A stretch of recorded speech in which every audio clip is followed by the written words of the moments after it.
Masa remaja adalah masa yang paling mengasyikan. Tidak ada beban terlalu berat, teman-teman yang seru, dan pengalaman yang sangat banyak. Namun, masa remaja juga bisa menjadi masa paling menyakitkan, karena stereotip anak remaja yang drama sering membuat orang dewasa tidak memusingkan cerita kita. Hal tersebut, kita seringkali mengambil keputusan sendiri tentang oh, yang ini baik, oh, yang ini buruk, atau oh, yang ini keren. Dan jujur, hal tersebut membawa banyak masalah yang tidak seindah dan happy ending sinetron.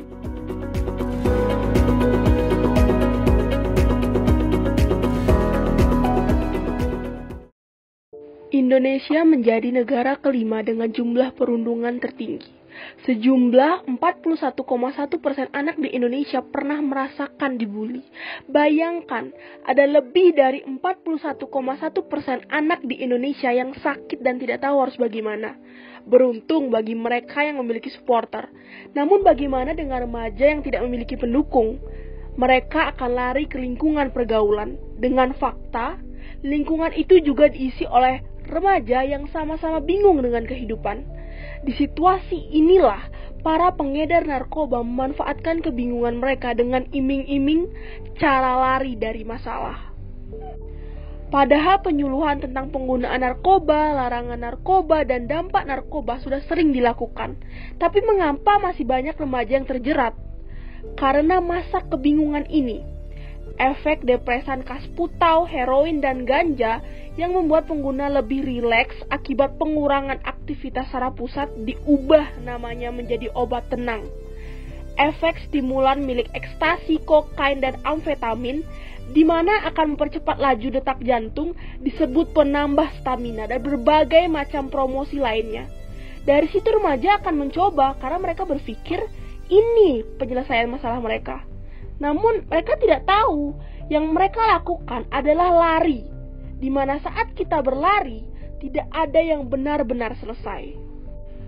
Ditambah lagi banyaknya dampak negatif akibat narkoba, mulai dari gangguan fungsi otak, hilang ingatan, halusinasi, gangguan kualitas hidup, dan kematian.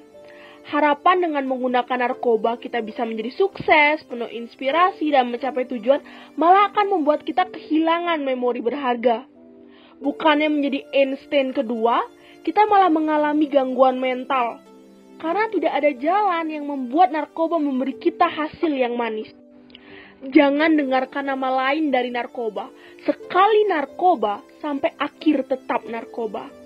Tidak usah pedulikan gaya bahasa pengedar narkoba yang sudah pasti hanya memberi kita sedikit informasi baik di balik 10.000 kali informasi buruk.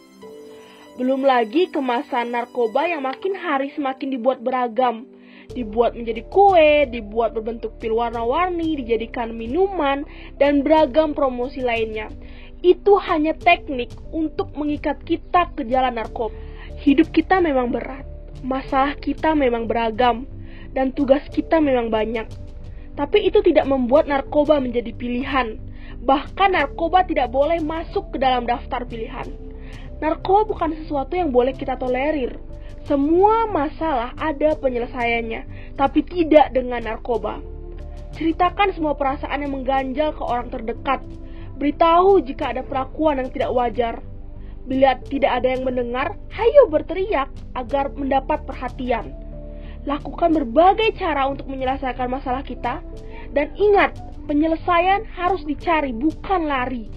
Walau mungkin itu sulit, tapi kita sudah menjadi terbaik dengan pernah berusaha. Untuk anak remaja yang sedang terjerat, selalu ada jalan untuk berhenti.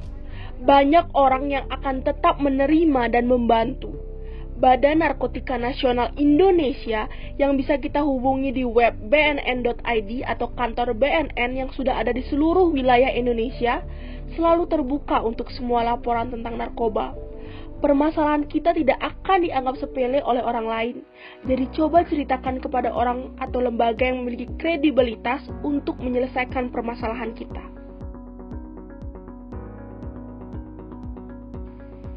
Sekali lagi, masa remaja mungkin menjadi masa paling indah atau menjadi masa paling rapuh.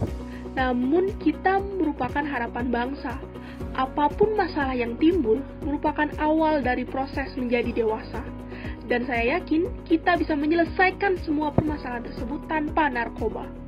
Kasus yang sudah tercatat di Badan Narkotika Nasional Indonesia sebanyak 14.000 kasus pelaporan narkotika. Dan kita tidak boleh menjadi salah satunya.